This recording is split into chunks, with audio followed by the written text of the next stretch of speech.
All right. Thank you very much for tuning in with Thom Jennings and a couple of, are we Buffalonians or are you Niagara Falls natives? Because I think one of the emails said you were Niagara Falls natives. I'm trying to figure out which is which here. Yeah, right now we're in the falls. I've got a house here, but we're Buffalonians by heart, really. I I live mean, in the city, yeah, so we're kind of half and half. Okay. Well, that works. I mean, we're all Bills fans, though. That's all that really matters, right? that's the True. branch that we're all under.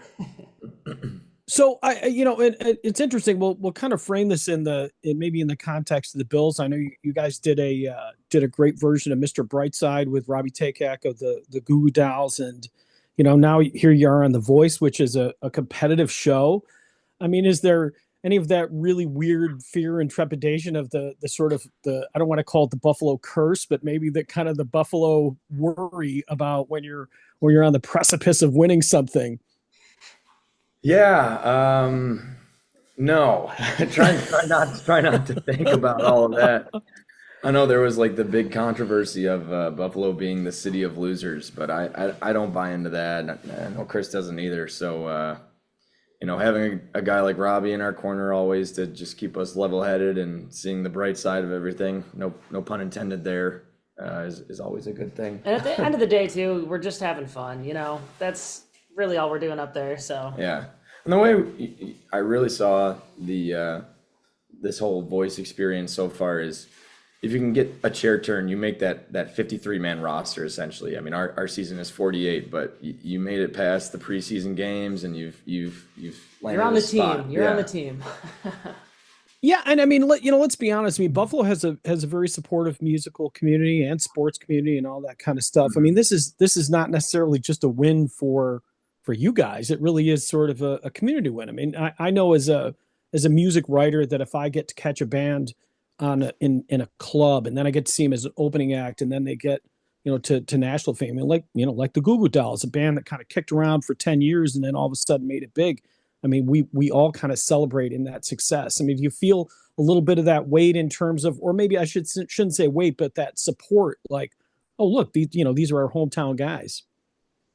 Yeah, I mean, I think the biggest win and community win for us through this whole thing has been being able to do this as a band, right? I think when there's singing shows and competitions, a lot of time it's focused on that independent artist. And I think with Buffalo having such a great music scene with bands and it had an awesome scene in the 90s with punk rock, I think it's cool to kind of represent not just solo artists, but bands in Buffalo too. And But I don't really know if that's something that's been done yet on this show.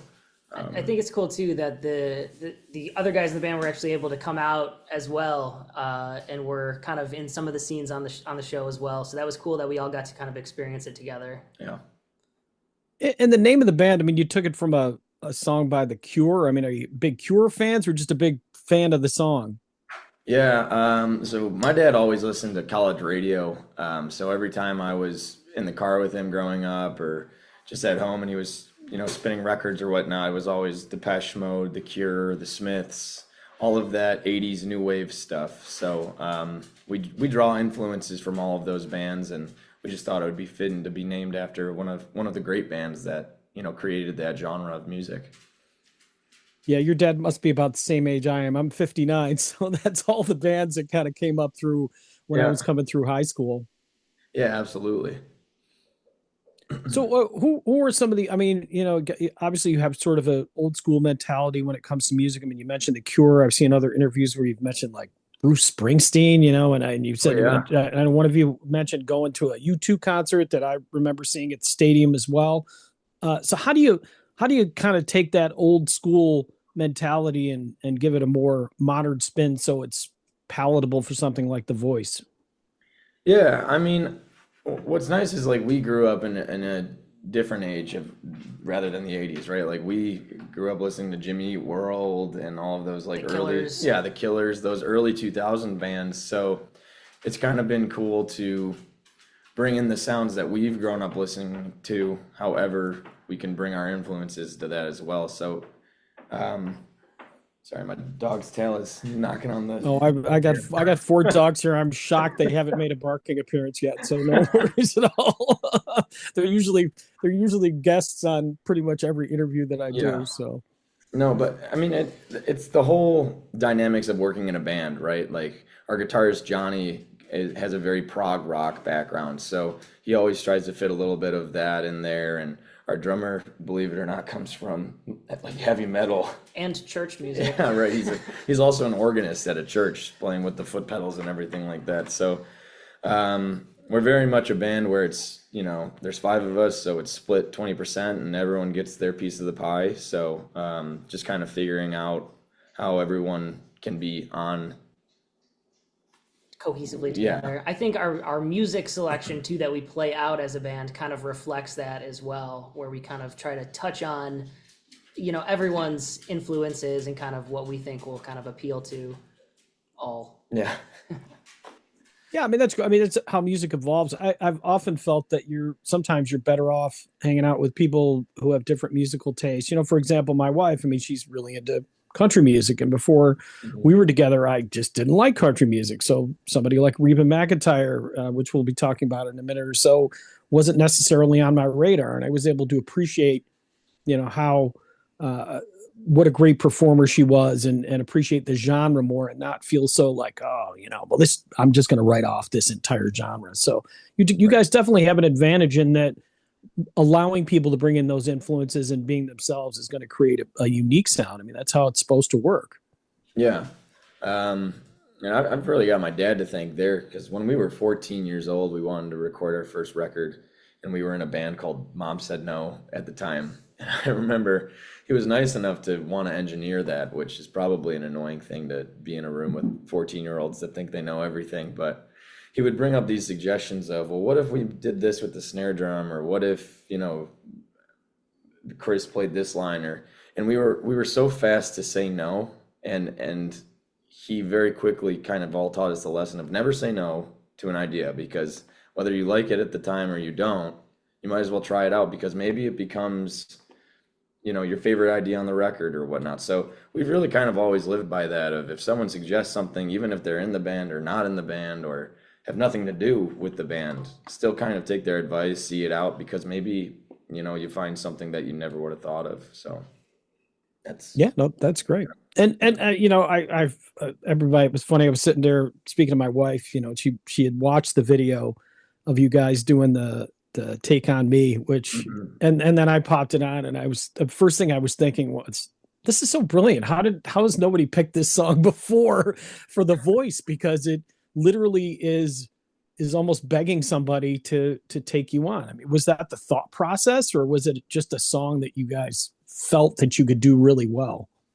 Well, Christy's got this high voice, this high singing voice. So that one always kind of stood out in terms of, because it's got that really high on a day, or I can't even attempt to do it. But he likes to call me the flute. Yeah, Chris is the human flute.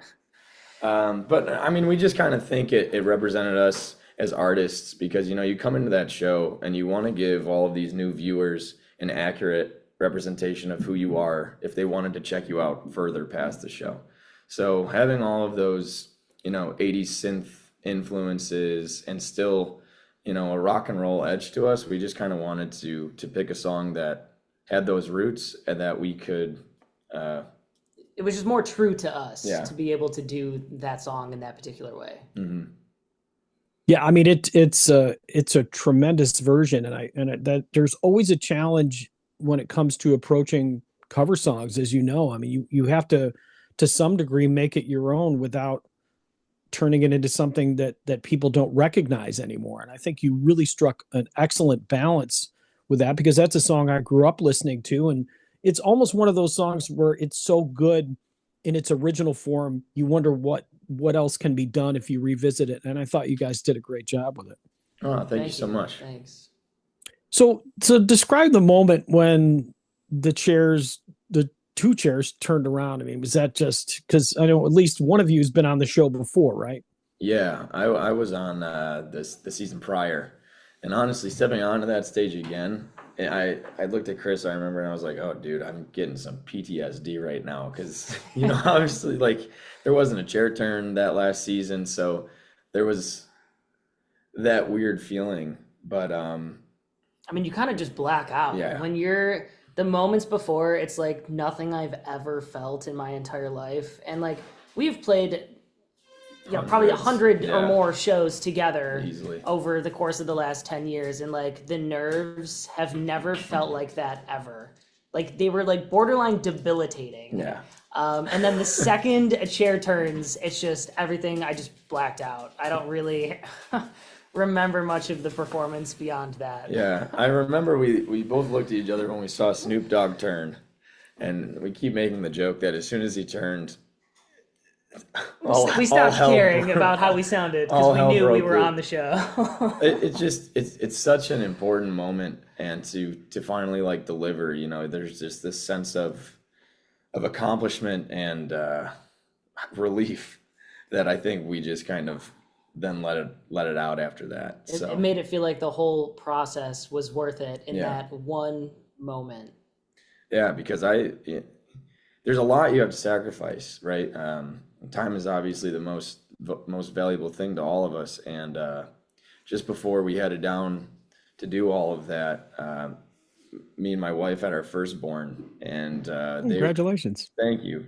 Like days before. Yeah. Days. Yeah, I remember the day we were flying out was June 1st, and that was also the due date.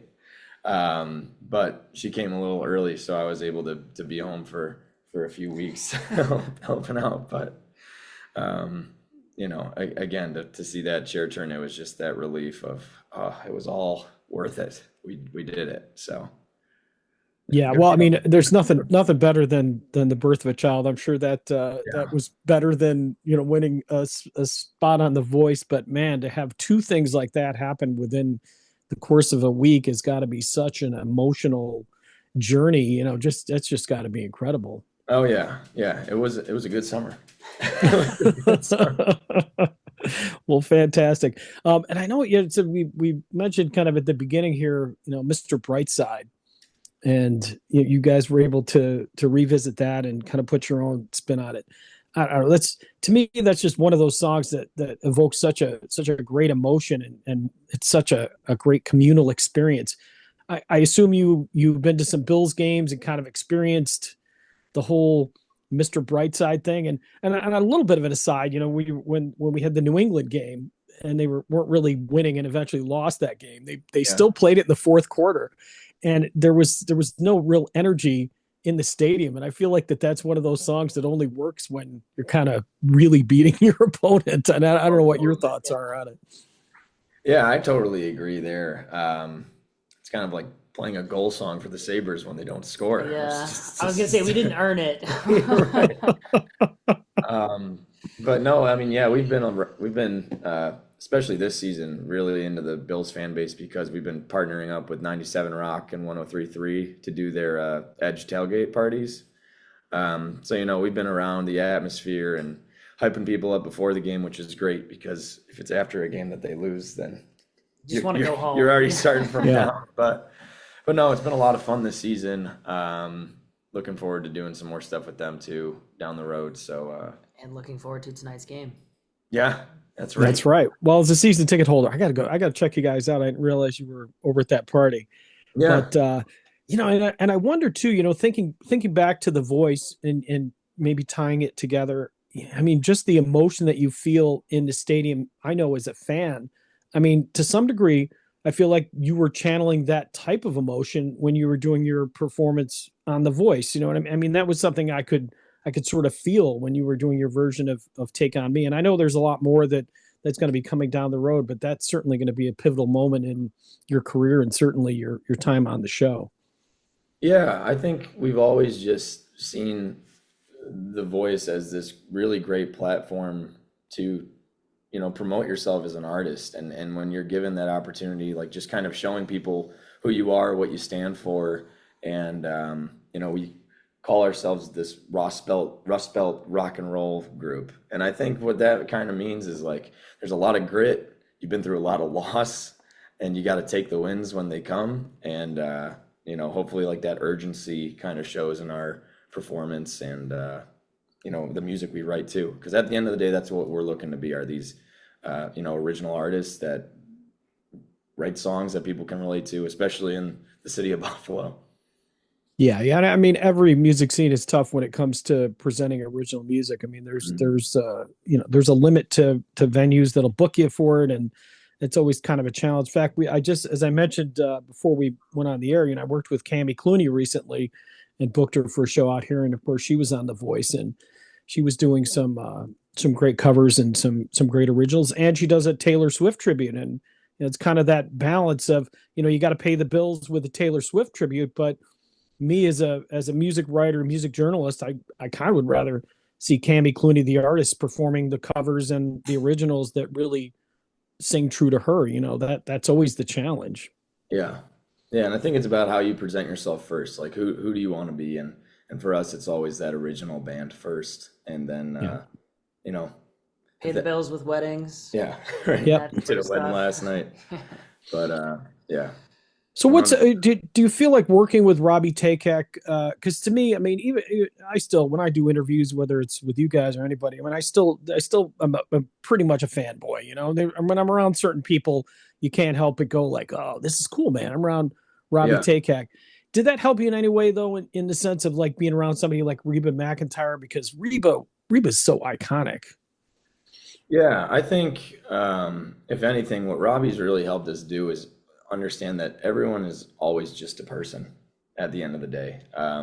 Whether you want to measure them by their success or whatnot, there's still always that human element where you can just have a conversation and never feel, like there's different steps above or below you.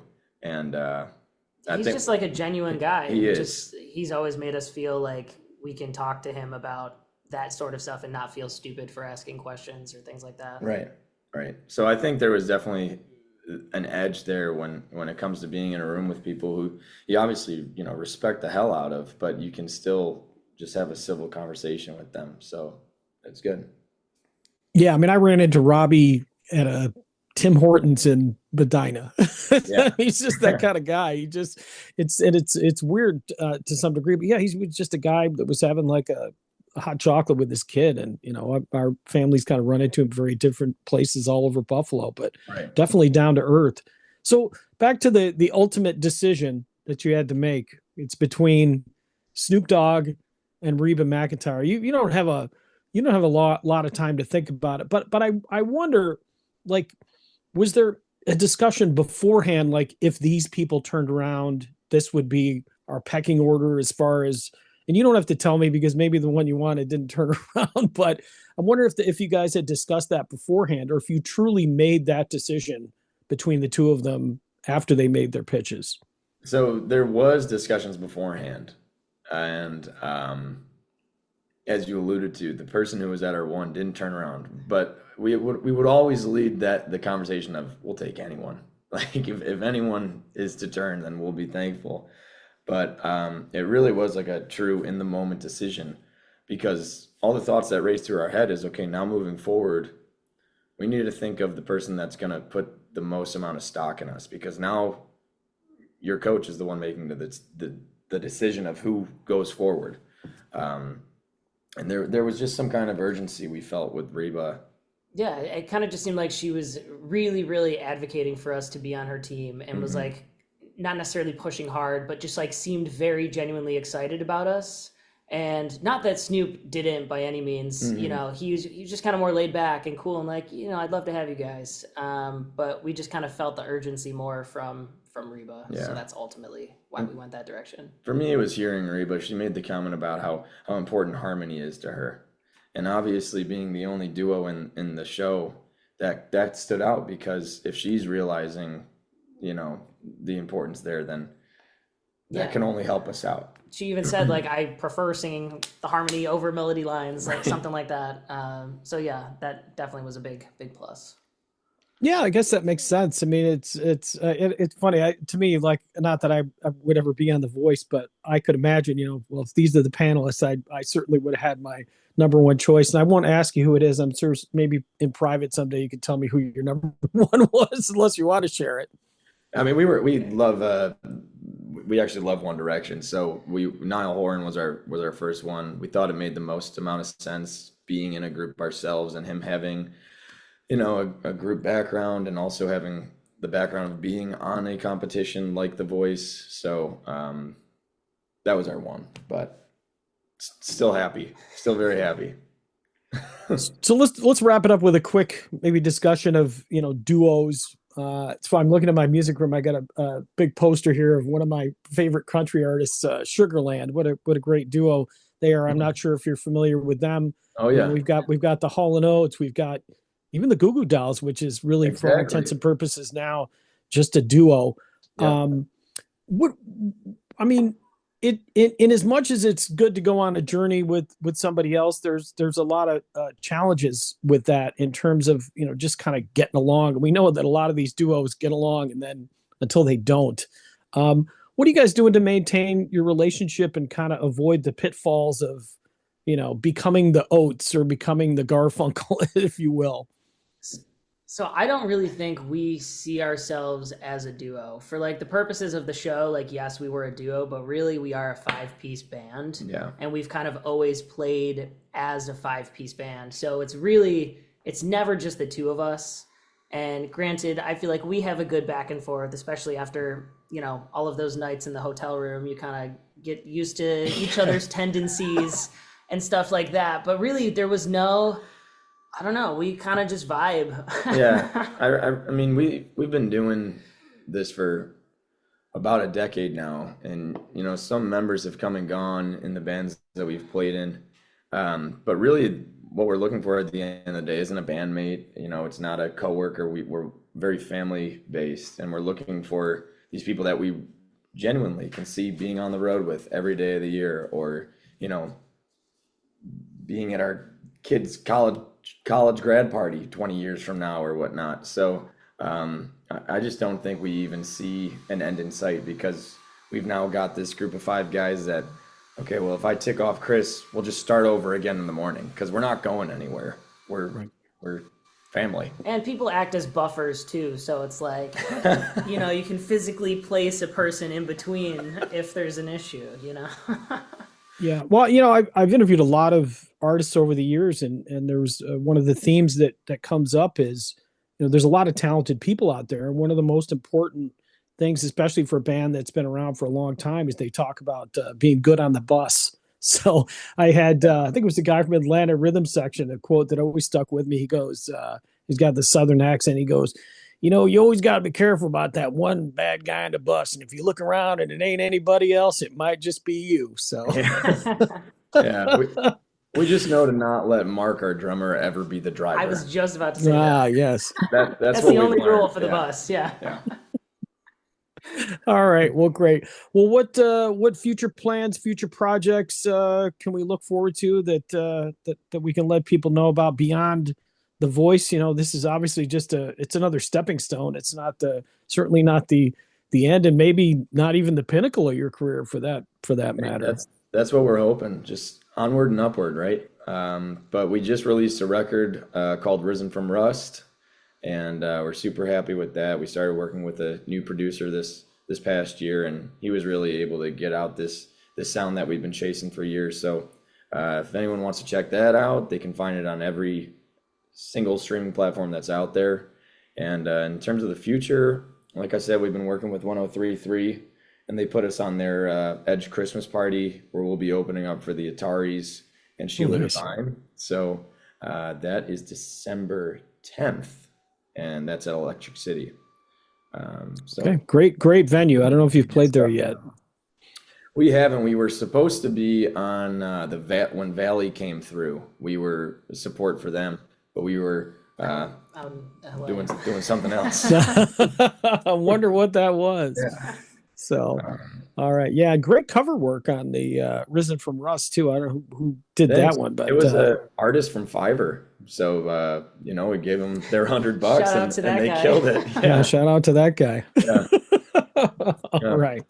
Well, fantastic. Well, guys, thank you so much. Absolute pleasure meeting you. I can't wait to follow your career. As I mentioned earlier, there's nothing better than connecting with an artist during a stage of their journey, kind of watching them grow. I mean, again, Cami Clooney, I was able to work with earlier this year, who was from The Voice, and I've worked with some other people over the years that are from this area, and I don't know. I feel like everybody that I've met that's been on that show, they're just good people and they're just dedicated to their craft. And I know some people poo poo the whole reality singing competitions, but it's really a way for an artist to kind of break through in a world that it's not very easy to break through sometimes. Yeah, For sure. 100%. Yeah. 100%.